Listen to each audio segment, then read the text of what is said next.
Classical hits అంటే శాస్త్రీయ సంగీతాల్ని ఆధారంగా పెట్టుకొని సినిమాల్లో వచ్చిన మధుర గీతాలు మీరు పాడబోతున్నారు. అర్థమైందా? ఓకేనా? ఎవరొస్తారు? దా. పాటల్లో హీరో హీరోయిన్లు డ్రెస్సులు మార్చినట్టుగా మార్చేసి వచ్చేసారు మీరు ముగ్గురును. మళ్ళీ ఇంకొక చేంజ్ ఉందా? తెలీదు సార్. తెలీదా? సరే, ఏం పాడతావు అదైనా తెలుసా లేదా? కానీ నేను పాడబోయే పాట పేరు నీలీల పాడేదవా దేవా. చిత్రం మురిపించే మువ్వలు. రచన ఎస్ఎన్ ఆరుద్ర గారు. సంగీతం ఎస్ఎన్ సుబ్బయ్య నాయుడు గారు. పాడిన వారు ఎస్ జానకి గారు. All the best. Thank you sir.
గరి సాని సా గగ్గ సా గగ్గ సా గ మ ప గరి సాని సా గ సా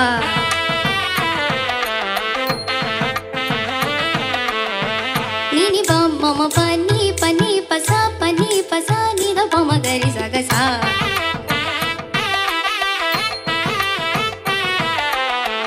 గా మ ప ని సా గరి సరి ని సా స ని రే గ రి ని సా స ని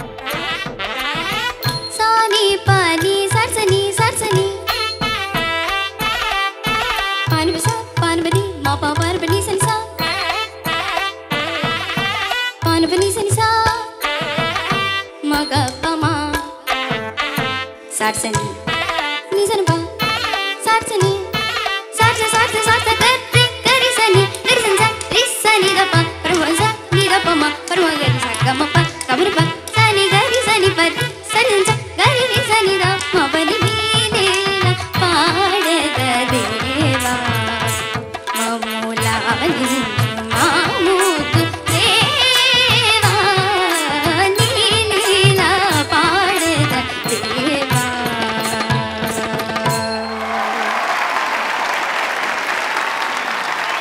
సులువైన పాట కాదు, వీళ్ళు ఎంపిక చేసుకున్న ఈ పాటలన్నీ చాలా కష్టమైన పాటలు, కానీ అంత అలవోకగా పాడేస్తున్నారు పిల్లలు. అసలు what is this? Yeah not ఫేరా?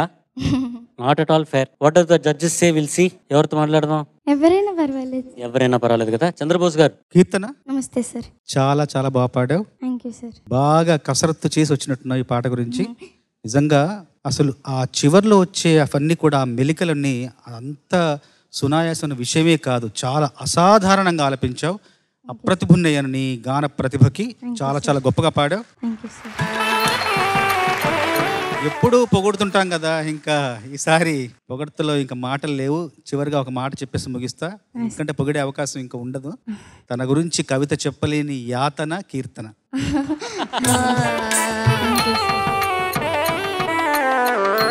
ఈ పాటట ఈ నాదస్వరంతో కంపీట్ చేస్తున్నట్టుగా ఒక పాట. దీనికోసమని చాలా మంది సింగర్స్ని అప్పుడు ట్రై చేశారట ఈ సాంగ్ పాడడానికి, కానీ అదృష్టవశాత్ ఎలాగంటారు మరి, అది మన అదృష్టమా లేకపోతే ఏమిటో, కానీ జానకమ్మ గారికి కుదిరింది ఈ పాట. ఆవిడ వల్లే ఈ పాట పాడగలిగారట. ఆ కాలంలో బాంబేలో రామన్ స్టూడియోలో రికార్డ్ చేశారు. అండ్ ఈ పాట తర్వాత జానకి గారి కెరియర్ అసలు వేరే లెవెల్కి వెళ్ళిపోయింది. అసలు ఒక్కసారి జానకమ్మ గారికి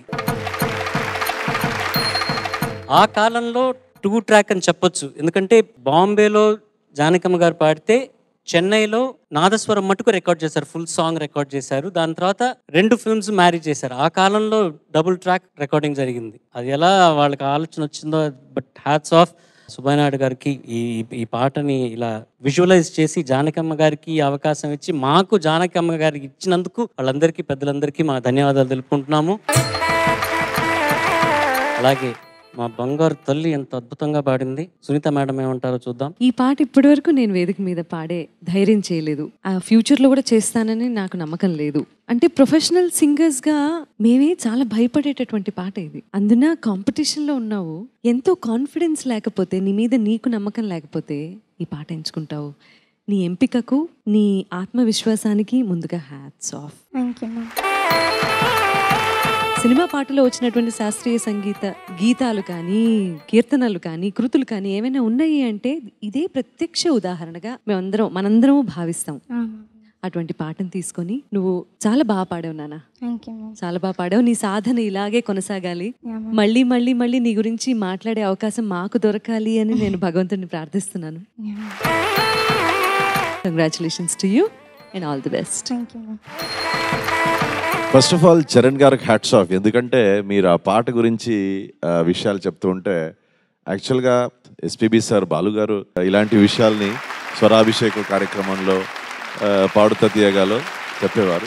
ఆ పాట ఎలా రికార్డ్ అయింది, జానకమ్మ ఎలా పాడారు, నాదస్వరం ఎలా రికార్డ్ అయింది, నాదస్వరం ఎవరు వాయించారు, ఎక్కడ రికార్డ్ అయింది, ఈ ప్రతి ఒక్క పాటకు దాని హిస్టరీ ఏమనేది బాలు గారు అంత చక్కగా మనకు only one and only Balu sir could say that. But ఇప్పుడు ఆ లెగసీని మీరు కంటిన్యూ చేస్తున్నారు sir. Hats off to you. వింటుంటే చాలా బాగుంది. Thank you so much Charan గారు. కీర్తన, నమస్తే sir. What an amazing talent you are. Sunitha గారు చెప్పినట్టు ఇలాంటి పాటలు ఎంపిక చేసుకోవడమే గెలిచినట్టు. ఈ పాటలు నేను పాడతానని ధైర్యం చేసి ఆ పాటను ఎంపిక చేసుకోవడమే గెలిచినట్టే. సో కాబట్టి యు ఆర్ అ విన్నర్. చాలా బాగా పాడావు అండ్ గ్రేట్ ఎఫర్ట్. ఏమంటే ఆశ్రిత్ వచ్చి వాడు సిక్సర్, ఇప్పుడు నువ్వు సిక్సర్, సార్థక్ వైజాగ్ అడగాల, వాడు సిక్సరే కొడతాడు. మేము మన పని ఎలా చేయడం మాకు తెలియదు, ప్రేక్షకులే డిసైడ్ చేయాలి. మీ చప్పట్లు బట్టి మనం డిసైడ్ చేస్తాము ఎంత మార్క్స్ వేయాలని. Thank you, thank you, thank you. Janaki aunty, we love you so much. Versatility, ఒక సింగర్లో వర్సటాలిటీ అన్నది అంటే అన్ని జానర్స్ సాంగ్స్ పాడడం అన్నది ఒక ఎత్తు అయితే అన్ని వాయిసెస్ పాడతారు ఆవిడ. చిన్న పసిపాప గొంతులో ఎట్లా పాట రావాలో అన్నది నుంచి చాలా ఏజ్డ్ ఒక వాయిస్ ఎలా పాడుతుంది, అండ్ మేల్ వాయిసెస్ కూడా. అంత amazing mimicry artist who became a singer. నాకు తెలిసి నాన్నగారికి కూడా ఒక పెద్ద ఇన్స్పిరేషన్ జానకమ్మ గారు. ఆవిడ ఉన్న ఈ కాలంలో ఆవిడ పాటలు విని మనందరం పెరిగాం అనుకుంటుంటే feels very proud, very happy to be in that era. And Janaki అమ్మ గారిని గుర్తు చేసినందుకు బంగారు కొండ, thank you so very much. Welcome sir. All the best. Thank you sir.